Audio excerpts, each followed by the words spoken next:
Hello everyone.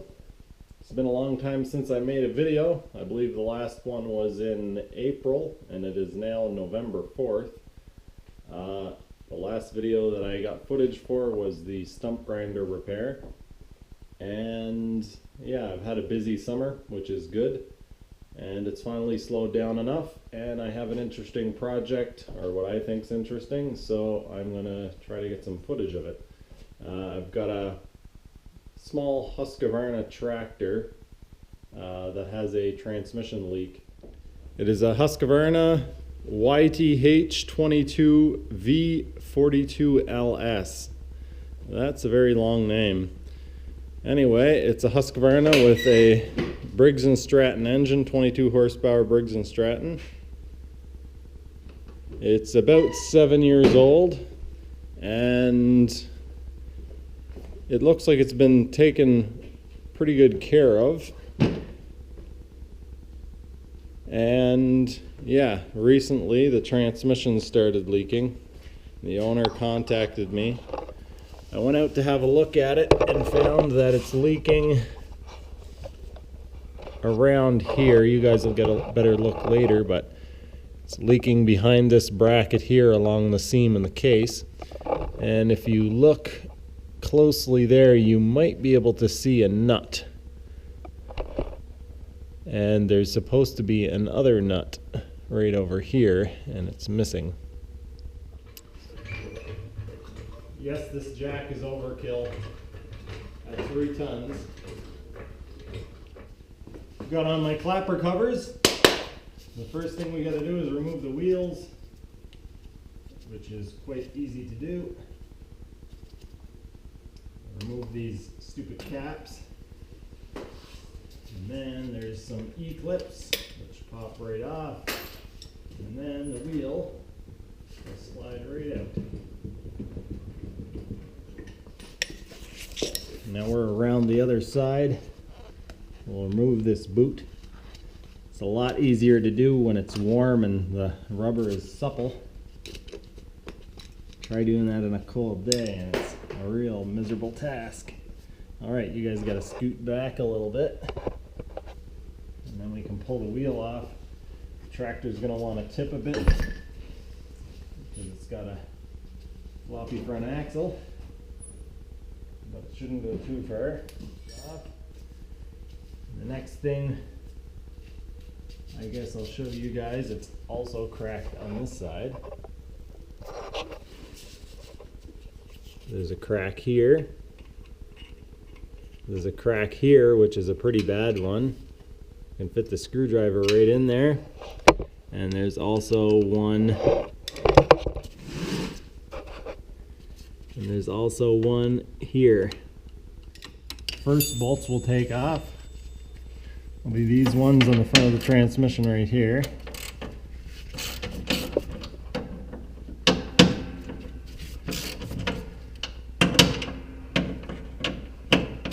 Alright, this will make quick work of it.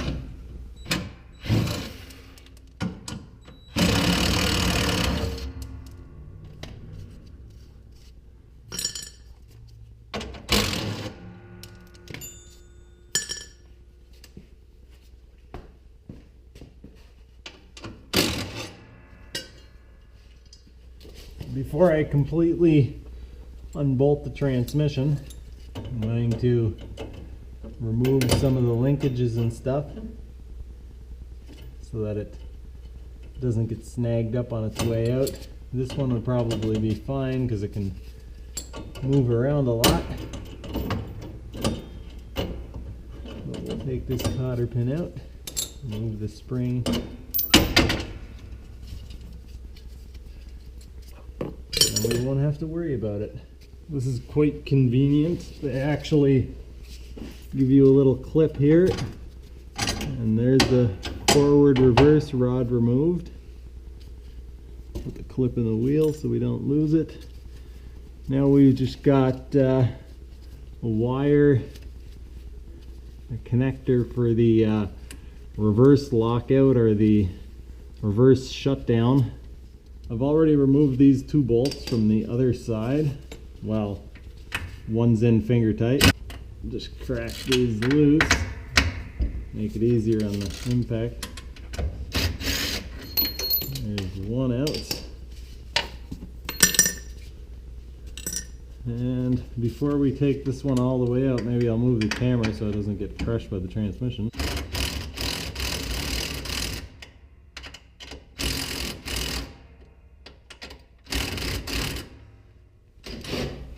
There we go. There we go. And the belt should just pop off.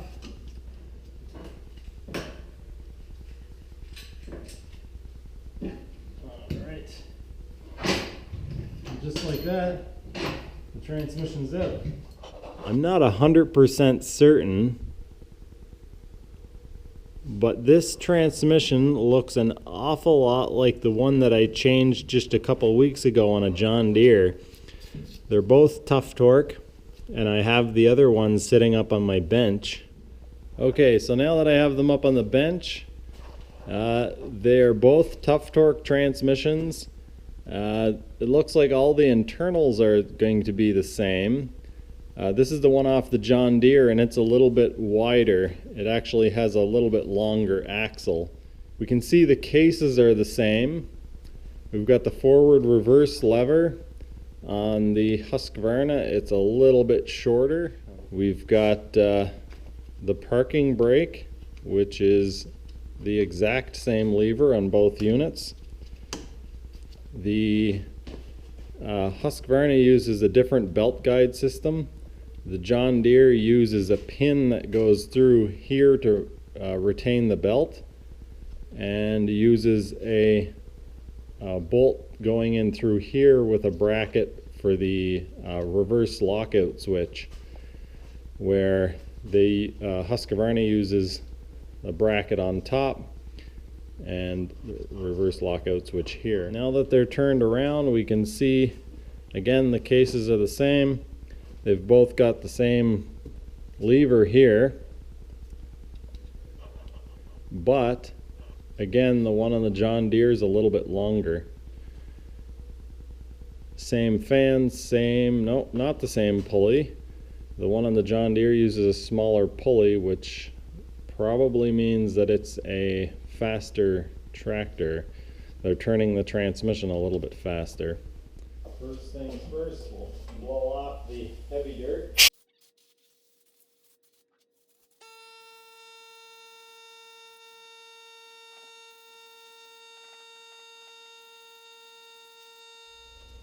As I was cleaning the transmission off, I noticed something interesting.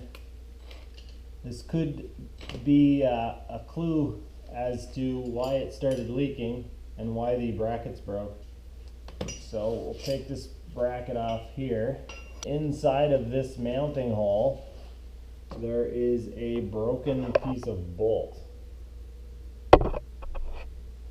I do believe. So the bracket has been moving around on this.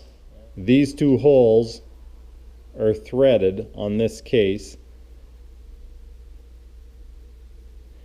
and 5/16. On this case, that hole is bigger than 5/16 and not threaded. And I'm going to look more closely, but I think somebody has drilled this out. Somebody has tried to drill out that bolt. So somebody's definitely been in here before. They knew that this bolt wasn't in there, and they put the tractor together.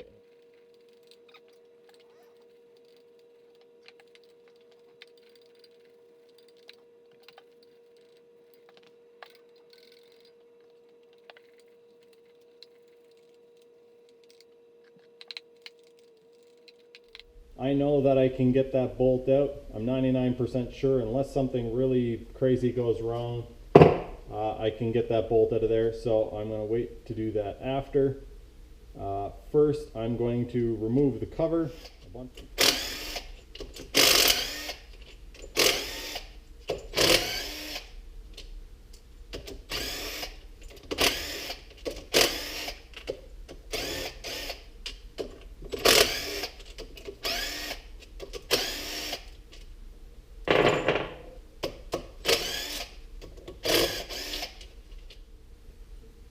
Oh yeah, it's gonna work. Nice. Thank you, TUFF TORQ, for doing that. And it's leaked enough oil so that it's not coming pouring out yet. Oh yeah, it's leaked right up to the level of the seam. Alright, we'll work our way backwards from the wheels, or the axles. So we've got the axle that goes in here to the differential. The differential has this, what do you call it, jack shaft or intermediate gear. And then here we have a gear which also has a brake disc on it. This is the lever for the brake right here. The brake disc, which is also the primary drive gear, is connected directly to the motor, which has all these pistons that run against this fixed angle plate with a thrust bearing in there. On the bottom side where we can't see, or the bottom of this, it's actually the top side of the transmission, the fan is connected to a shaft. The fan and a pulley are connected to a shaft that turn one of these, the exact same thing as one of these, except it is connected to a variable angled plate. In the neutral position, it runs flat and doesn't pump any fluid whatsoever. And then when you put it in forward, it tips the plate one way a little bit and starts pumping fluid in one direction. And then when you tip it the other way, when you push for reverse, it tips the other way and it pumps fluid in the opposite direction. And so it turns this motor forward or backward. Not sure if the camera can pick this up, but it has little magnets placed all around to pick up any filings that happen to come from the parts wearing. Here at the differential, we can see there's a magnet here with some filings on it. So it's successfully picked up some crud and stopped it from getting into the pump and damaging anything. This part here is a filter, so this is the bottom of the transmission. This case here, this cover, is basically the oil pan. But normally it would pick up the oil through this filter, through this screen, and pump it in through here into the main pump, and then it would circulate through the motor and back out into the transmission, back into the sump. So that's basically the internals of this. They're quite simple, actually. What I will do in the future is I will pull apart this John Deere transmission, or the other TUFF TORQ transmission, out of the John Deere, and it was actually starting to slip when it got warm. So it'll be interesting to see where the failure is in that. Most likely it is these pistons that are starting to wear a little bit, or the cylinders. But anyway, back to this.